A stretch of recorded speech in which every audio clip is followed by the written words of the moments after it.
Derek Overstreet, founder of the New Millennium Group. We're a financial planning firm. We have advisors standing by right now to take your call. 888-999-6370. The reason you're going to want to call is we're going to help you retire 3 to 5 years before you thought possible. The way we do this is by putting together a step-by-step plan. So if you're one of those people listening and you'd like a plan in writing, give us a call at 888-999-6370. That's 888-999-6370, or go to utahsfinancialplanner.com.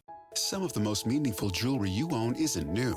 It's inherited. A ring from a grandmother, a necklace full of memories, but no longer your style. Duke's Jewelers reimagines family heirlooms into custom pieces you'll actually wear and love. Working one-on-one, Duke's designers honor the original story while creating something fresh and modern. Don't let meaningful jewelry sit unused. Let it live on beautifully. Visit Duke's Jewelers in Springville or online at dukesjewelers.com, where old stories become new treasures. Who's got it better than us? Nobody! Your home for the best sports coverage in Utah. You're listening to Jake Scott and Ben Anderson on 97.5 The KSL Sports Zone.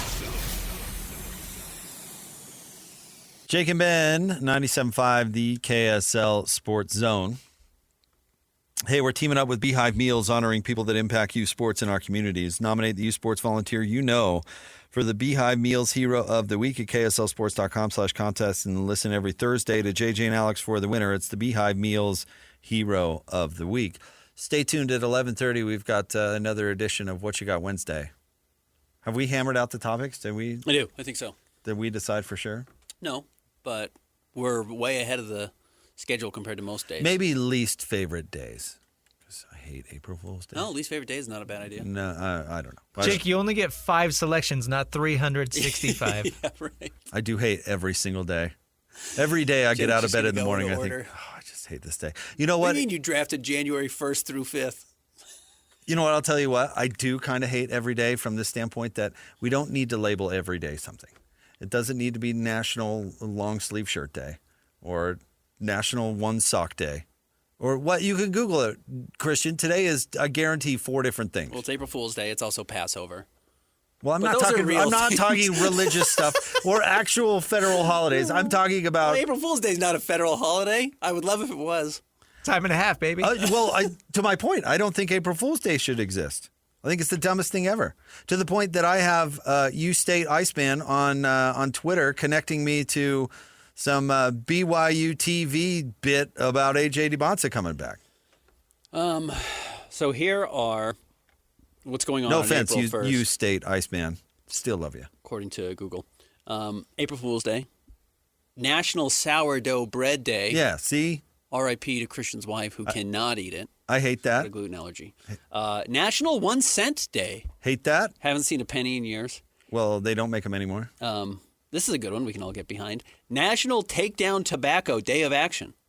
So go we really find need somebody that? smoking a cigarette and give me the old 1-2 in the Wait, stomach. what is that day of action? You're exactly right. Is that inspiring violence? People's elbow next time you see somebody vaping. Do we need that? Fossil Fuels Day. A day focused on protesting fossil fuels. Oh, protesting, not pro-fossil fuels day?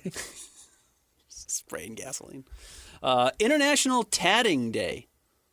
Dedicated to the craft of tatting, which is not tattooing, but apparently it's the art of making lace. Yeah, I hate that.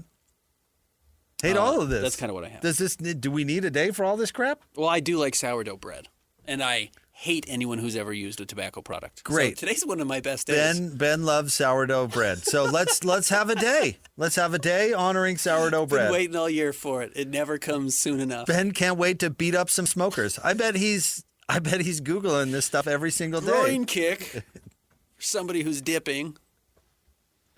Yeah, you're in big trouble. Yeah. If I see you.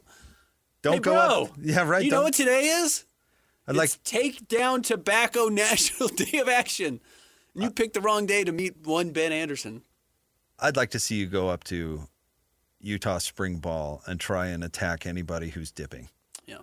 Got you in a full down. I'd like to see how that goes. Spit it out! That goes for you. Punk! All right. So anyway, yeah, I hate all of that. So in a way I do hate every day. But yes, I do. I hate April Fool's Day. Yeah. Hate everything about it. AJ DeBonta is not coming back to BYU. At least we're not officially. But we did confirm, I think, that Jerry Sandusky is retiring. The right Jerry Sandusky. The G. We haven't talked about this yet, and we don't need to dwell on it necessarily in this segment. We can move on and talk some jazz. But Tiger Woods did release a statement yesterday saying that he is stepping away from the game of golf and will be getting treatment. And I don't know if we need to read word for word exactly what the statement was, but that was pretty much the gist.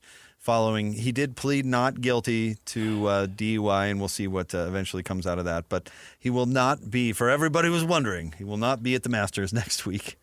And I hope he's getting treatment, Ben. I really hope that's the case. I totally agree. You kind of just never know. This is the problem with the difficulty of if he's an addict, or what's kind of what it sounds like he is saying is that I have real health issues, and without saying I'm an addict, he's saying I've got to make sure I'm taking care of myself and actually paying attention to it this time. You hope it works out. Tiger is shown a lot of times that we don't know what his rock bottom is. If it wasn't the last time, why would it be this time? Yeah. So and I hate to be anything but optimistic about somebody's future, but. Wishing the best for Tiger. Well, it's easy. If we've seen anything, it's easy for celebrities to fall into this trap, right? Not just celebrities, but like the rich and famous. Rest his soul, Prince.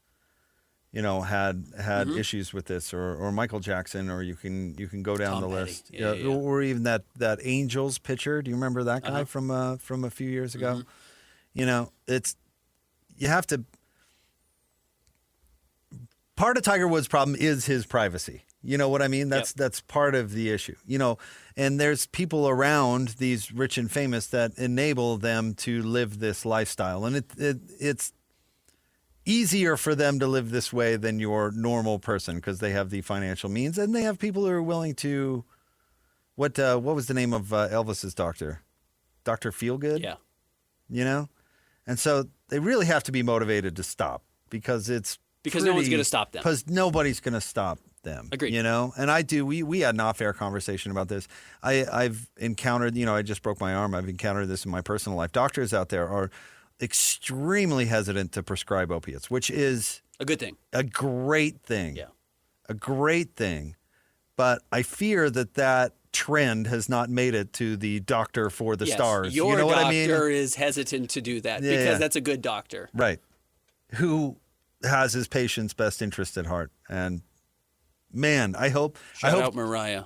Well, she's my physical Dr. Mariah. She's a physical therapist. I don't think they can prescribe opiates, but yeah. Let's hope not. You know how I remember this particular doctor's name? It's funny because I hear Short Route in my head every time I hear his name. Dr. Jones.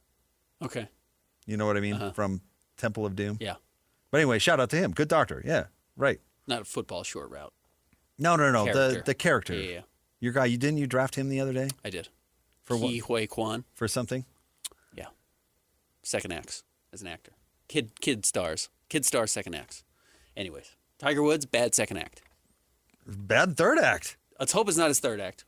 Let's hope this well, isn't third his act final is act. the end. I hope his third act is really I was good. thinking, how many? This would be a really bad third act if this is it. But how many times has Tiger bounced back from something? And not even bounced back because I don't think he ever fully recovered from the time he got hit by a club by his wife. Well, clearly. This is not behind him. And then physically it fell apart and all that stuff. I mean, I don't, I kind of liked his comeback where he was playing tournaments with his kid, talking more recently, I thought, and you see him with more of a personality. I actually think the concept of this, what's it called? Tomorrow Golf League. Yeah. Have you sat down and watched one? We'll have it on in the background here, and I'm actually kind of intrigued by it. I don't like the idea of simulator, but you know what? Tiger, who one of his big issues is he truly cannot walk very well anymore. If he doesn't have to walk, hold a hole, and I can still watch Tiger play golf, that's appetizing. So the technology of it is pretty cool, but I would say the draw is that they've got both teams wired up the whole time, Correct. And it's the interaction. They've blended the Netflix swing or whatever the show is called, the personalities Right. of the people, with the actual sport. They found a way to put the personalities more at the forefront on the television as opposed to Just the the golf. game. Yeah. And, the Masters cheats by dyeing their water blue and all that stuff. And we all appreciate the blooms on the whatever. that they decide to highlight on TV. And it doesn't have any of that. They're playing like wacky fantasy holes and stuff like that. And the putting surface adjusts, which is cool. Which is really cool. But the draw of the show is, well, I think Tiger Woods just talked trash to Tiger Woods whatever. and Rory being mic'd up. Yeah, That's being it. mic'd up and their interaction and their immediate reaction when a shot doesn't go well or whatever. That's the real appeal of the show, and it's honestly pretty brilliant. And Tiger has shown more personality and more to be a human, but got to get past this. Certainly got to stop getting in the car. I'm cheering for his success to get his personal life in order, but until then, just do us all a favor and stop driving. Yeah. No doubt about it. I don't think it's too much to ask. Correct. Stop being selfish. That's the thing. Yeah. Like you mentioned, it's a selfish issue for Tiger. All right, the Nuggets are in town, Ben. I was unimpressed with the last time these two teams played. I will be interested to see how the Nuggets are, I guess, working themselves into shape for a playoff run, because I don't think it's going to be a long one unless they've gotten a lot better than the last team. We had to see Jamal Murray put the game on his back just to win. It is certainly the team, I guess, that could be considered a contender. And I put them way above like the Cleveland Cavaliers as far as teams that I think let's talk about the actually West. have a chance to win a title. Cut out the East. Who cares? Let's talk about the West. I do think they're still probably my third favorite to win the title, or at least to come out of the West. Like OKC is one. I fully believe in San Antonio. Like Victor might already be the best player in the NBA, certainly the most impactful defensive player, and then he is great offensively, and they're 9-1 in their last 10. I do believe in the Nuggets' sustainability in the playoffs over the Lakers, though the Lakers are going to finish most likely with a better record than the Nuggets here. I know the Timberwolves have been to back-to-back conference finals, so I don't want to rule them out. But Jokic is the best player in the world. Aaron Gordon seems to really be able to turn it on in the playoffs. Jamal Murray is incredibly clutch, so they've got some things working for them. But they're the team I'm just so, I guess, disappointed in.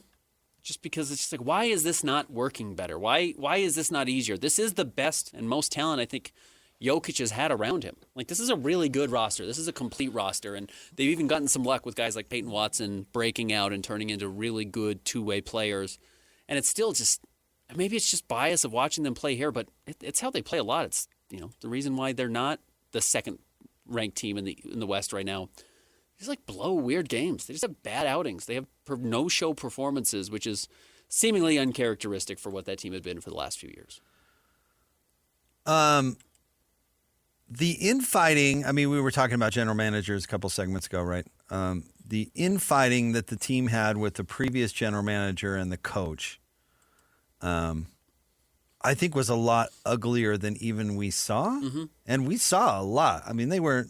They did not have a healthy relationship, not in the slightest. And it made the GM overcorrect, and they made some bad moves with the roster. And I actually don't think it was a terrible move for ownership. The timing of it was bad, but I don't think it was a terrible move just to move on from both children. And who was it? What was the guy's name? The GM before, former player. What's his? Yeah, I played for a long time. Give me a second, and I'll look it up. Apologies, but both Calvin Booth. Yeah. They both behaved in a very childish manner. I do not blame an owner for being like, I'm moving on from both. I got Nikola Jokic, the best player on the planet. I'm not going to let this be ruined by two children that can't get over their own ego. I'm moving on. With that in mind, I don't know if David Adelman's the guy. I'm not inspired by this team coming together, because they do have all the parts that you just pointed out. All the things you pointed out about why you put them ahead of the Lakers, for example. That's all true. But how do you put it together? Mike Malone might be an insufferable person. Yeah, we'll go with person. Okay. He can coach. He's a taskmaster, which might have been what that roster needs. He was and is a good coach. He was and is a good coach. He was a good coach in Sacramento, and then he was a good coach in Denver. Now, just because you are a good coach doesn't make you easy to work with and all those other things. Like Rick Majerus was a good coach. Mm-hmm. He was very difficult to manage off of the floor. We have a little nuance here. But Mike Malone, not Michael, Mike. Uh-huh. Or Plugs, as he likes to be called. I may have made that up. Can April coach. Fools. He can coach. Yeah. Mike can coach. I don't know if Rick Adelman's spawn can. He hasn't been inspiring this year. I do wonder if David Adelman, their coach, who got the job with a week left in the season, was it just last year that he got the job? I wonder if he has a little Quinn Snyderitis, which is, I think he's good at empowering guys to do what they want to do and maybe not holding them accountable for the things they don't want to do. I wonder if that's the case because, we watched this on Friday night. I think you're going to see it again. Flip, truthfully, now Jokic put up 30 and 15 and 10 or whatever it was in their triple-double when they beat the Jazz. But Flip feasted on Jokic. Really, really had a good game offensively against Jokic. And Jokic just seems okay and content right now to just let everybody score at the rim over and over and over. And we have always known Jokic is not a particularly good defensive player, but he did find a way to put in some effort on that side of the floor under Michael Malone, and that seems to have dipped somewhat precipitously. You probably don't have it in front of you. You want to take a stab where they are defensive rating-wise? 17. 21. That's bad. That's bad. And they're the number, to back up what you're talking about, they're the number 1 rated offense in the league, 21st defensively. Can you go back a year? That screams, give me a second. That screams to me, though. Do what you want. Do what you want. Yeah, go back Big a year, time. see if their defense is any better last year. It might not be. Maybe I'm making this up. But when I watch the team, I do see a roster that just lets opposing offenses have whatever they want, and they say, well, we'll make it up on the offensive end because Jamal Murray's going to hit some huge threes, and Jokic is going to have, the greatest offensive box score you've ever seen. And that's a sign of a lack of accountability, in my opinion. And I do wonder if we are starting to see that right now with the Denver Nuggets. And the problem is that's a hard switch to flip in 1 year, or not even in a year, but in an offseason of just saying, well, next year we'll or in the playoffs we'll just be a better team. I don't know if that's always going to be the case. I always hate that with they'll turn it on in the post game or in the postseason, and then you're just constantly waiting for them to turn it on. I definitely have fallen into that trap. Last year, I pulled it up. Denver was also the 21st ranked defensive team. And they went nowhere. 2 years ago, Yeah, they were 8th. there you go. So they are falling off. They are getting significantly worse defensively from where they were a couple of seasons ago under Michael Malone. Now, some of it was last year. Michael Malone also did not get them on board, and they had some health issues, but they had health issues this year as well. I do have a hard time thinking they're just going to suddenly be good in the playoffs. That was what the Jazz were betting on in their final run before they faced the Dallas Mavericks, that I know it wasn't as good as 2 years ago or last year because they had the best record in the NBA. So this is speaking of the Jazz in 2021, 2022. But the thought was, well, maybe they get to the playoffs and kind of all these things that we've seen slowly get worse, they'll just be better at. And they weren't, and they got eliminated in the first round by the Mavericks, and then everybody left. I haven't watched him much. Is Mike any good on TV? He's okay. I would not have predicted him to be good at that. He went from being, the funny thing is he was doing sideline reporting, which is really, you've got to earn your keep. That's not a fun job, sideline reporting. Not for a former coach. Yeah, not for a former coach, is what I mean Who specifically. hated those mid-game Didn't interviews. he do it and- during a Nuggets game? I think he may have, yeah. Because he was defending them, I think, on the floor after the game. But now he is doing more booth stuff. And he's good. Yeah, he's a very smart person. He knows what he's saying, and he knows how to be enjoyable in that environment. That's what I wouldn't have predicted. I'm not saying he's not smart. Some of those coaches are so miserable to be there that I do think that's how a lot of coaches learn how to get jobs, is to be really pleasant in interviews so they know how to flip that switch, and then when they are actually coaching, they're Are you saying Bruce Pearl is not really a nice person? they're evil. Is that what when you're they getting actually at? become coaches. But when they have to interview for a job, they're as good as anyone's ever seen. I think that happens a lot. Urban Meyer jumps to mind? Yeah, I bet you Urban's an awesome interview. When you need Urban, and when Urban needs you, I bet he's incredible. What was the old line? I mean, not to bring back Rick Majerus, but everybody talked about how great Rick Majerus was in front of parents. Yeah. Just really could turn it on when he was in the same room as mom and dad. Was really good in that setting. Yeah. What you got Wednesday? Coming up next, stay tuned. Jake and Ben, 97.5, the KSL Sports Zone. Mom, can you tell me a story? Sure. Once upon a time, a mom needed a new car. Was she brave? She was tired, mostly. But she went to Carvana.com and found a great car at a great price. No secret treasure map required. Did you have to fight a dragon? Nope, she bought it 100% online. From her bed, actually. Was it scary? Honey, it was as unscary as car buying could be. Did the car have a sunroof? It did, actually. Okay, good story. Car buying you'll want to tell stories about. Buy your car today on... Carvana. Delivery fees may apply. The sports you love, the teams you can't live without. Get a sense of urgency! This is Jake Scott and Ben Anderson on 97.5 The KSL Sports Zone. What you got Wednesday? What's the deal? Jake Scott rules, Ben's out to steal. Bozo takes their spinning around. Flush it down, flush it down. Jake and Ben, 97.5, the KSL Sports Zone. Jake, Scott, Ben Anderson, thank you for making us a part of your day. We greatly appreciate it. It's time for What You Got Wednesday, where Ben and I go head-to-head on 2 5-selection drafts, one sports-related, one not. And then we put it out on the Snap Talk for a vote. What were last week's results there, Christian? Last week, best all-time college basketball coaches, Jake won 62-38, and best space movies, Ben won 60-40. Surprised on the space movies. But, good time. So you get the first sports, and I got the first not sports. Okay. Deal. All right, Christian, what's our sports-related topic today? With our sports draft, let's go with the best all-time players from the final 4 teams remaining in the NCAA tournament. Is there an automatic number one? No, because 3 of these 4 schools are absolutely loaded historically when it comes to great basketball players. I don't know. I actually thought it was a little thinner than I was expecting, to be honest. It was easy to get to 10. Oh, we'll get to 10 for sure. But there is not a clear number one, in my opinion. Not even was there for you? Close. But I wasn't sure if I was missing somebody. I do actually think this is the right answer, though ironically, he has probably the worst history of all these players. And it's Chris Webber. Chris Webber was a freak in college. He was. And was so obviously the number 1 overall pick. Did not win a title, however. Did not win a title, and but was, Yeah, dominant. Yeah, I can't hate you. Beloved coming out of high school, was just one of those guys, just highly vaunted his whole life. And unfortunately, his college career is marred by the timeout, but was absolutely incredible at Michigan. Man, where to go? Where to go next, Ben? You know what? I'm going to go with. He also I don't think won anything in college, but it'll get me votes. I'm going to go with Ray Allen. Yep. UConn Husky Ray Allen. Very popular. Jesus Shuttlesworth. He was great. Yeah, he was a very cool player.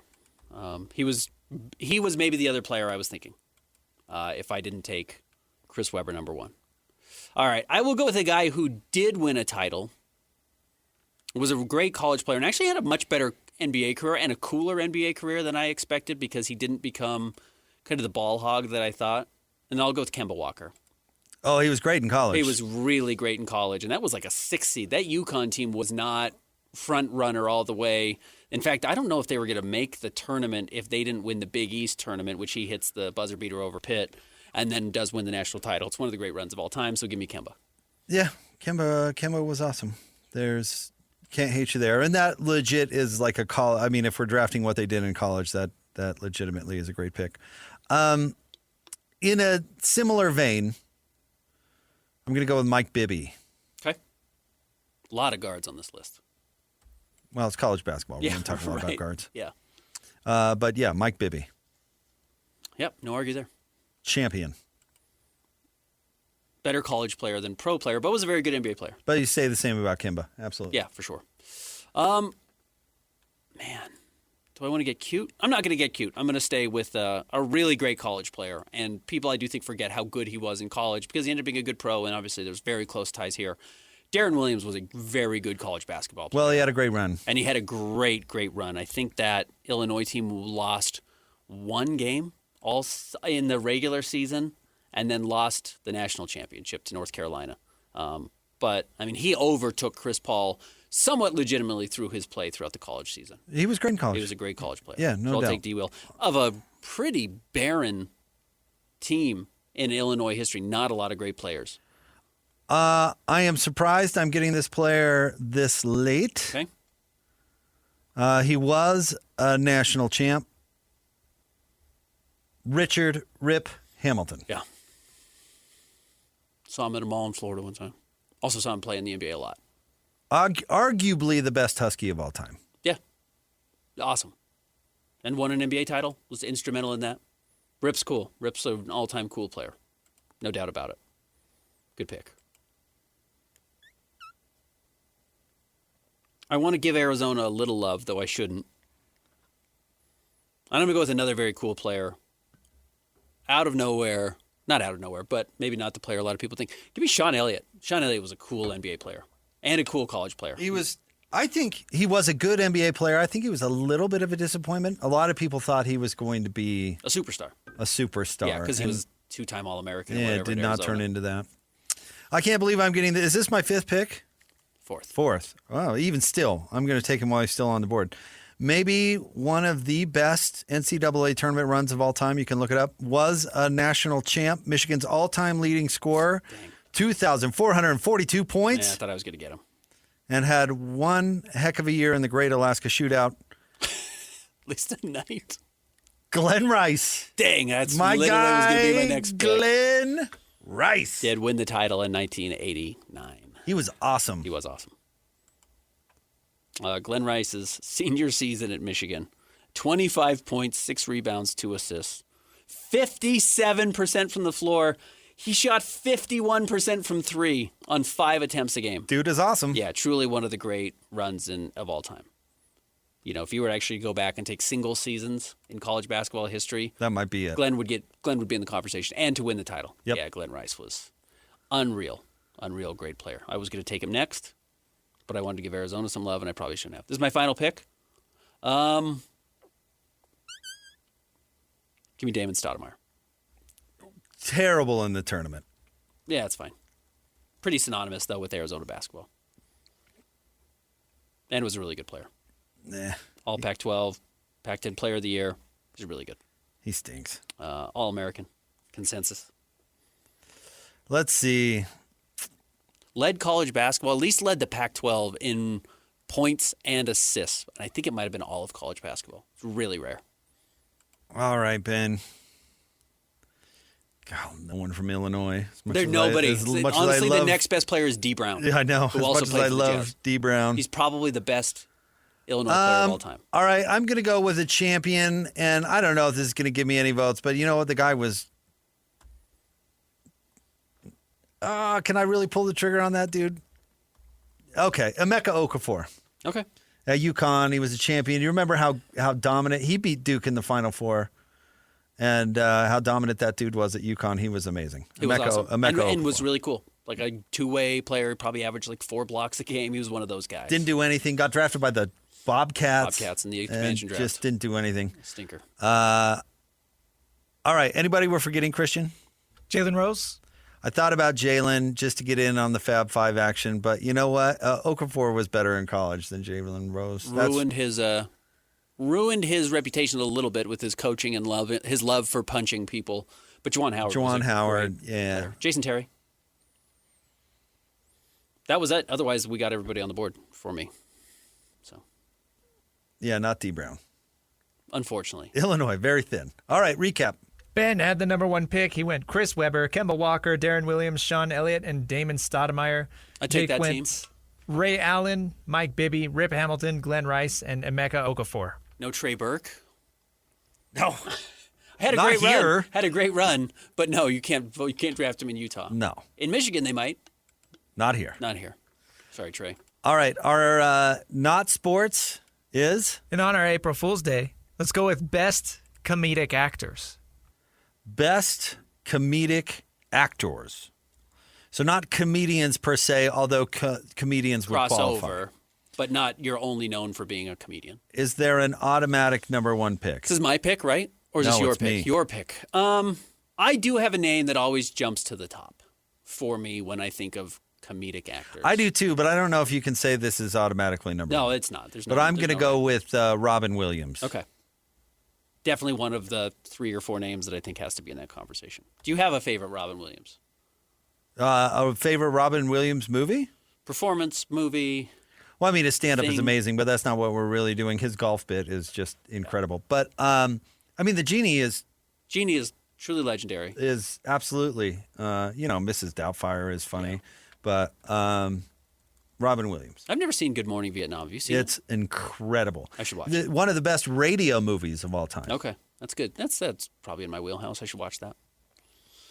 All right. The other name I would go with is Bill Murray. When I think of comedy roles, comedic actors, and he's done it for 4 decades, 5 decades, Bill Murray is the name I always think of first. Okay. Yeah. I'm not hating on it. I don't know why I always think of him in Stripes, other than that was the movie my dad had recorded off VHS, off TV. And then when I watched it when I was older, I was like, this is not the same movie I watched growing up at all. All right. I'm going to go with Chris Farley. Okay. And count me in the group of people that like Black Sheep better than the other one. Tommy Boy? Tommy Boy. It's just such a short run, but was as burned as bright as anybody. Then he did that ninja movie that wasn't so Beverly good. Hills Ninja. Very funny cameo in Dirty Work. Great. He's missing his nose. Good backstory there. All right, I will go with the name I think most people would probably actually draft number 1 overall because did something very few people have ever done in Eddie Murphy, who had the biggest he was the star of the biggest TV show, which was SNL at the time. He had the biggest movie with Beverly Hills Cop, and he was the biggest stand-up comedian in the world. You know, he had, in the 80s, and I was too young to know it, I was born in 86, had it as much as anybody has ever, been the star of comedy. Steve Martin. Yep. Still funny to this day.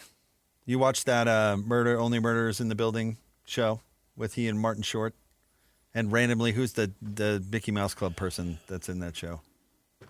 Not Vanessa Hudgens. Nope. What's her name? Selena Gomez. There you go. Pretty good. If you haven't seen it, it's pretty good. I think I watched the first few episodes. But Steve Martin, you're right. You can go back and just a lot of hits. A lot of classics.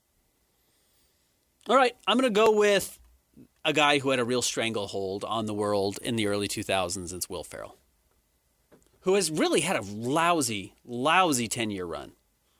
Probably since, The Other Guys was the last kind of movie he did that made some sense. I like Stranger Than Fiction, but man, his whole thing is I'm just selling credit cards now. It's really boring. It's really a little upsetting, but. Well, I don't know about upsetting. I'm upset by him. Lose sleep by over it. Yeah, bad Will dreams Ferrell about no it. longer being funny? Yeah. But to Bill Murray's credit, to even Eddie Murphy's credit, to Steve Martin's credit, it's Steve Martin still is funny. Will Ferrell has just really mailed it in. I remember when Will Ferrell lost me.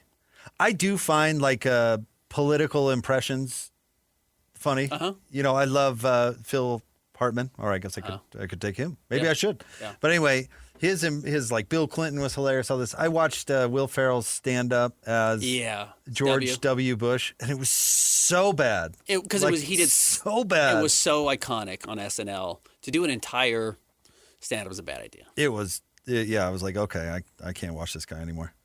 You know what? I'm gonna go with Phil Hartman. Yeah, I actually wasn't even thinking of Phil. Phil Hartman. News radio is incredible. Mm-hmm. But I mean, he was funny in The Simpsons. He's the funniest character on The Simpsons. His multiple characters, but Lionel Hutz. Lionel Hutz is the funniest. Is the funniest character, and who's the actor? Troy McClure. Troy McClure.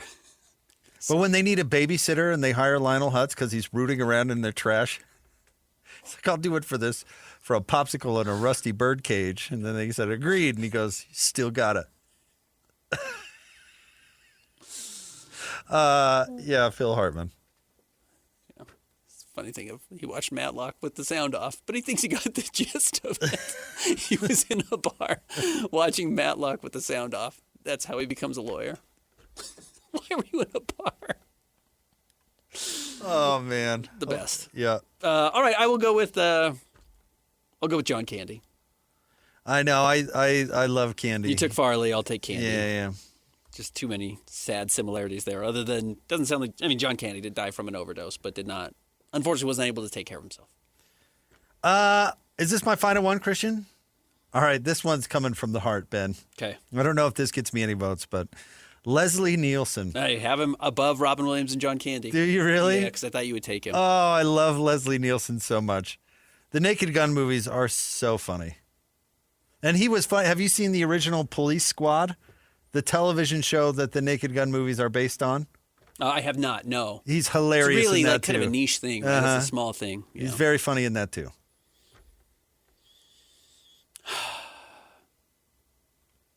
I'll take... You know who's a great comedic actor? Done a lot of very funny things. Give me Maya Rudolph. I think Maya Rudolph is hilarious. Still very funny. Bridesmaids is great. Was awesome on SNL. Give me Maya Rudolph. Bridesmaids was great, but not because of her. Not just because of her, no. I agree. What's her name? Melissa whatever and Melissa McCarthy, Kristen and then Wiig. Kristen Wiig. They definitely stole the show, I would say. Yeah, they carried the show more than Maya Rudolph does.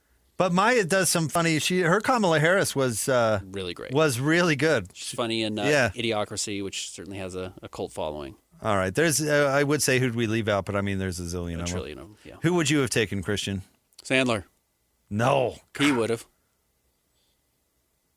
Andy Samberg, I think. Andy Samberg's really funny. Mike Myers. I consider Jim Carrey. Yeah, Jim Carrey, absolutely. Chris Rock, Martin Lawrence, Kristen Wiig. Yeah, Kristen Wiig's good. All right, let's do a little recap. Jake, you had the number one pick. You went Robin Williams, Chris Farley, Steve Martin, Phil Hartman, and Leslie Nielsen. Ben went Bill Murray, Eddie Murphy, Will Ferrell, John Candy, and Maya Rudolph. All right. A lot of funny people out there. Put it out online. No Chevy Chase. Get the votes. Just everyone hates Chevy Chase. That's the problem. Yeah, would that really get you any votes? But isn't there? I'm pretty sure isn't there a documentary out there called "Everyone Hates Chevy Chase"? That's rough. Yeah, and it's accurate, apparently. Apparently. Yep. All right, stay tuned. We wrap up the show next. Jacob Ed, 97.5, the KSL Sports Zone. Hey, sweetie, your mother showed me this Carvana thing for selling the car. I'm going to give it a try. Wish me luck. Me again. I put in the license plate. It gave me an offer. Unbelievable. Okay, I accepted the offer. They're picking it up Tuesday from the driveway. I haven't even left my chair. It's done. The car's gone. I'm holding a check. Anyway, Carvana, give it a whirl. Love ya. So good, you'll want to leave a voicemail about it. Sell your car today on Carvana. Pickup fees may apply. What's that?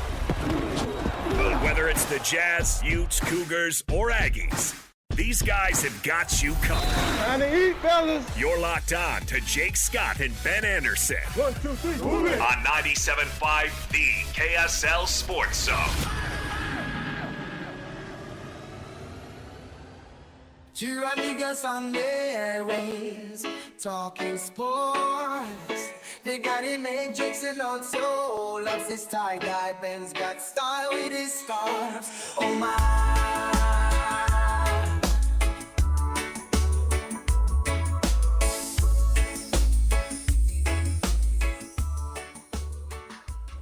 I finally get to call Jake Scott a bozo. Dude, what year were you born? Obviously, you're too young. I guess I'm aging myself here. But, dude, a chamois is a frickin' sheepskin. It's a piece of tanned leather that has been worked and worked and worked till it's soft like a cloth. And it's better than any of this synthetic garbage. But all the PETA people and all the people that love animals and want to hug them don't realize that after you eat them that the skin is good for polishing your car. But, no, they got to throw it away or put it on your shoes that you can feel good about. But wiping down your car, you must be a horrible person to use a sheepskin to do that. By the way, go to any reputable auto parts store and ask for a real chamois. I'm pretty sure they still make them. And by the way, it's a Sham-Wow. It's not a chamois either, you bozos. Love you. Was that Dazed C? Is that what you said? I was the one who said it wasn't synthetic, Dazed C. Point your bozo comment at Ben. That wasn't me. That was Ben. Dazed C is unfortunately, he is aging himself because we are not talking about a Sham-Wow. I'm talking about a chamois. And an actual Sham-Wow, which was the ad. It was the late night ad by the guy who I think got in trouble for biting people. But he sold the Sham-Wow, which was based on a chamois. Yes, Chamois, French, I believe, for sheep's skin or sheep's leather, whatever it is. Yes, made of the old Well, call me a bozo if you will, but I still call it a chamois. And yes, I am familiar with the old chamois. That's how I knew Ben was trying to tell me chamois were synthetic. They are not. I don't care about the Sham-Wow. The but Sham-Wow an old school is chamois synthetic, though. Is sheepskin. Okay. Thank you, Dave. But the Sham-Wow is a synthetic version with the same idea. It can hold a lot more water than a traditional rag. You can still buy a real chamois, can't you? Sure, yeah. Or is it like some underground market? Days C made it seem like the PETA people have gotten the actual chamois taken off the market. I'm sure you can buy it.